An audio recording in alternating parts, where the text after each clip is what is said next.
Coach Pat Dye, I hope you're doing well, sir. Welcome into the game in T-Town. Well, thank you very much. It's good to be with you. I'm headed to Birmingham. I got a speaking engagement up here tonight. I'm just cruising along 65 and hit 459 here in a little bit. Go to Galleria to Shula's Restaurant. Okay, cool. That's good steakhouse. Somebody, is it? Yes, good. it is. Very good, very good. They, somebody said told me they shut the whole place down tonight to have his meeting. I told them, I said, well, they probably ain't very busy on Monday night anyway, so we'll fill it up. I got it. And have a good time.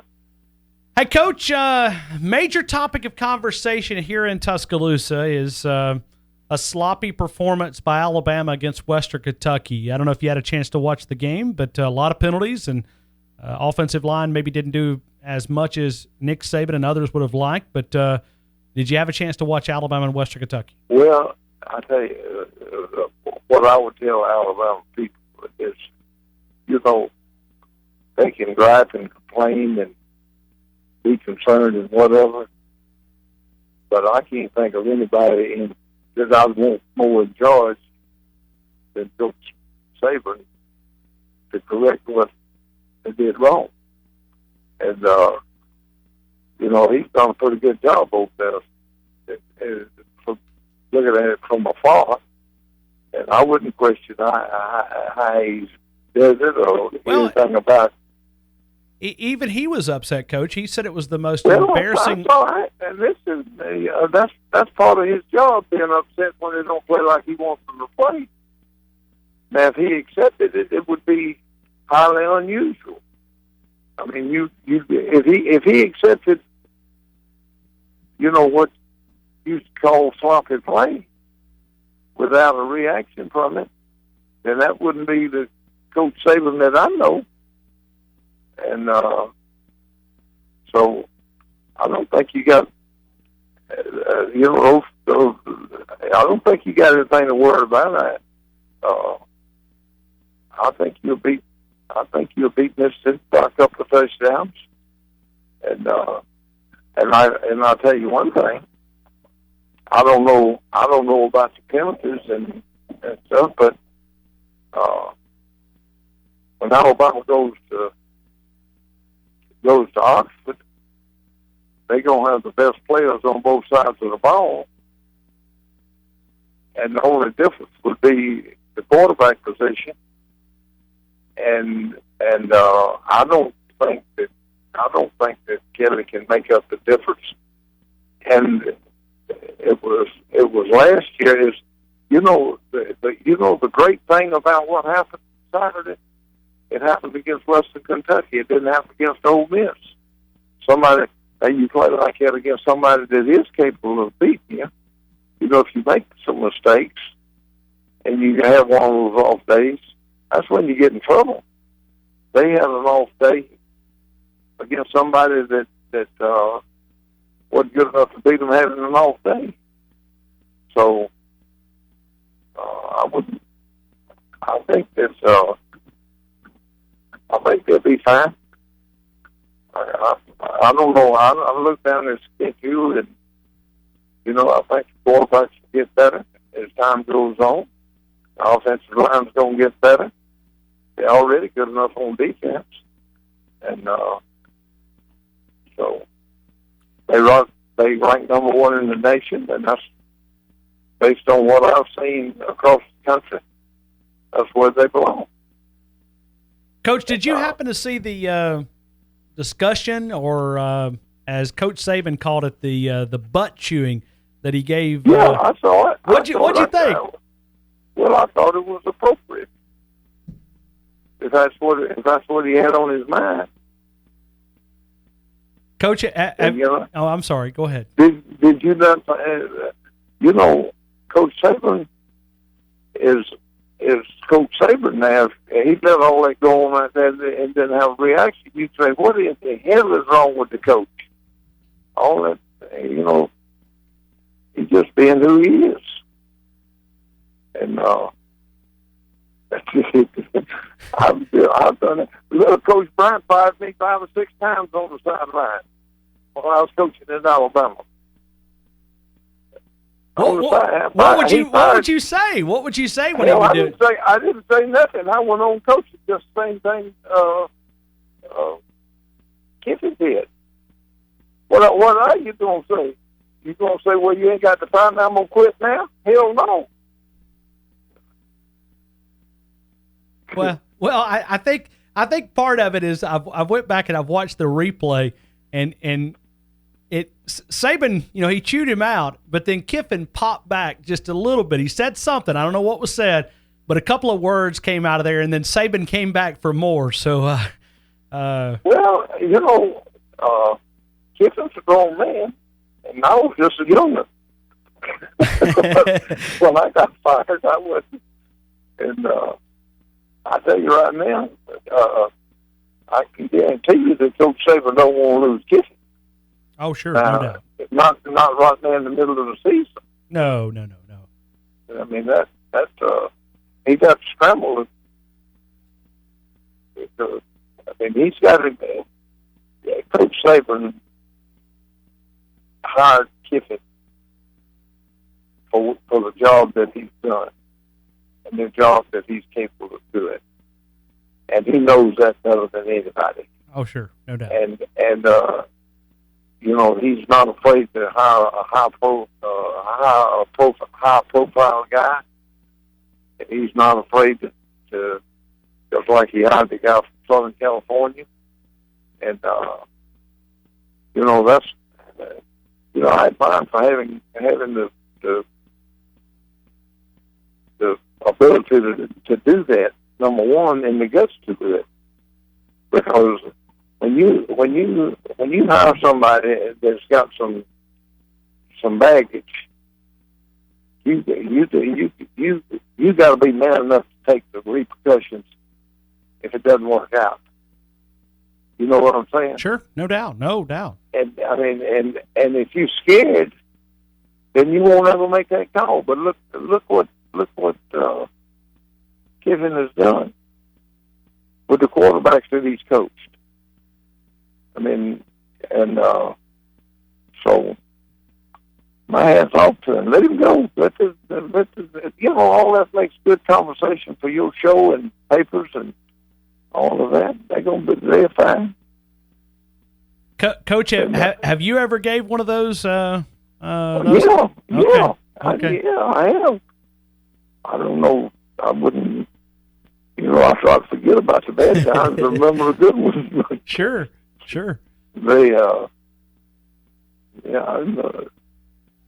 that's just when you're down there coaching, and of course, the expectations at Alabama is to win a national championship, and anything short of that is going to be an unsuccessful season.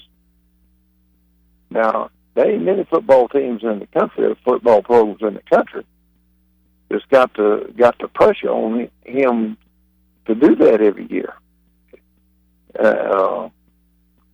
And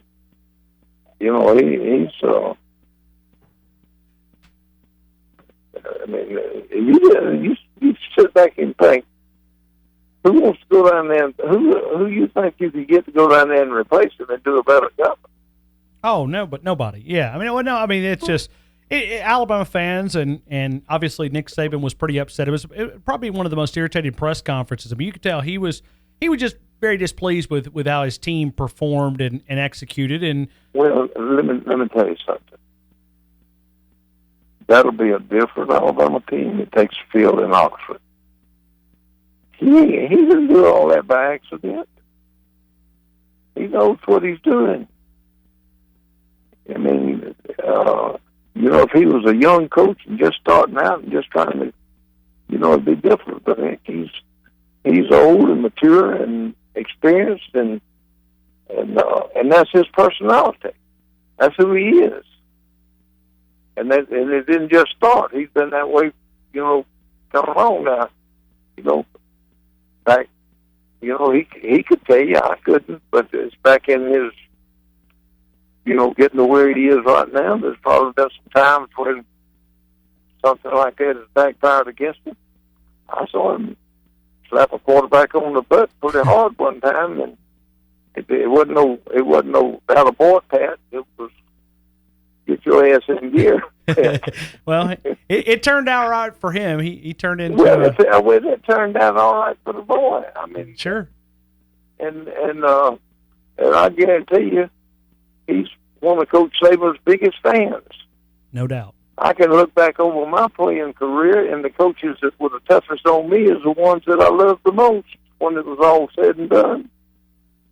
You didn't like it much when it was going on, but you look back over it, and all they was doing was trying to get you to be the best you could be. And those are the great coaches. The great coaches are not going to be satisfied with you being less than the best that you can be.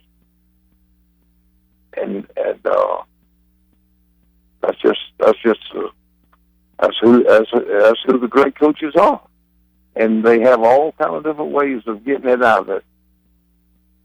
And some of them are pleasant, and some of them are unpleasant, and everything in between.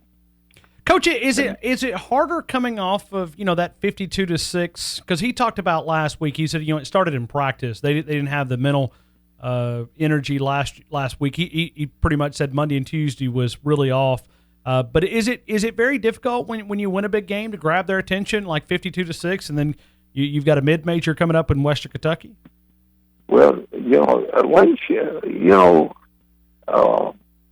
Western Kentucky, is a pretty dangerous football team, really. Now, Alabama doesn't play too many dangerous football teams because it's so good on defense. But, they are capable of scoring a lot of points against most everybody they play. And that's not the case when they play Alabama, but most of the teams they play, they're gonna score in the 30s, 40s, or whatever. And that guy at Kentucky, he knows how to score points and move football. And Coach Saban knew that going in. And when Coach Saban is lost, invariably it's been to an outstanding quarterback. An average quarterback. And I didn't see the game, and I don't know what kind of quarterbacks Western Kentucky's got, but great quarterbacks in passing game give them problems because they're going to stop you from running the football. And that's just what Coach Saban knows is that there's not many quarterbacks in college football that can beat you just throwing the football under pressure. And he's going to play a lot of man coverage out there in the secondary and put his cornerbacks on the islands, and they've had the kind of athletes at those positions where there's been in Alabama's favor rather than the team that they were playing. But Nick Marshall had a big night against the throwing the football several years ago. Deshaun Watson and lost, and Deshaun Watson had a big night against them several years ago. When we beat Alabama in 2010, we had a long touchdown pass right before the half. We had a long touchdown pass at the starting of the second half, and threw for a touchdown to go ahead in the ball game. And that's the teams. And when Tebow beat Nick in the SEC playoff, he had the best night throwing the football that he's ever had, and threw it better than he's capable of throwing it. But he just had one of those nights, but you can go back and the Trevor Knight, the guy that we're going to play this Saturday, had one of those nights against him in the Sugar Bowl. The quarterback from Utah had one of those nights against him when they played in the Sugar Bowl and got beat down there then. But in between time, I don't know what has he won 4 national championships and all of the stuff that he's done. So his way is, and you know, the recruiting is off the charts as far as attracting top players from all over the United States. So I wouldn't worry too much about it. You know, I look at their schedule, and you know, I mean, that you can't beat Alabama. And then if Alabama plays as good as they can play, you know, they got a new quarterback down there, but I don't think he's the kind of quarterback that would. And I don't believe that issue is good enough on defense to keep Alabama from scoring points. Alabama is as talented as anybody in America at wide receiver, and they got, you know, they got good running backs, and that offensive line will get better. So I mean, they got good special teams. It's there ain't nothing new in Tuscaloosa as far as I'm concerned. The only thing that's new, really and truly, is they got a freshman quarterback and a redshirt freshman quarterback, and it's going to take time for them to go out there and play a perfect game, and if they make a bunch of mistakes, man, that'll get you in trouble. No doubt. Against a good football team. Sure. CoachPatDye.com is the website. Coach Pat Dye, Auburn. Oh, I'm sorry. You ain't gonna talk about Auburn, are you? No, I was going to ask you about Auburn, but I got about a minute here before I go to break. That's all right. That's all right. No, I mean it was a big win, 51-14. All right. Well,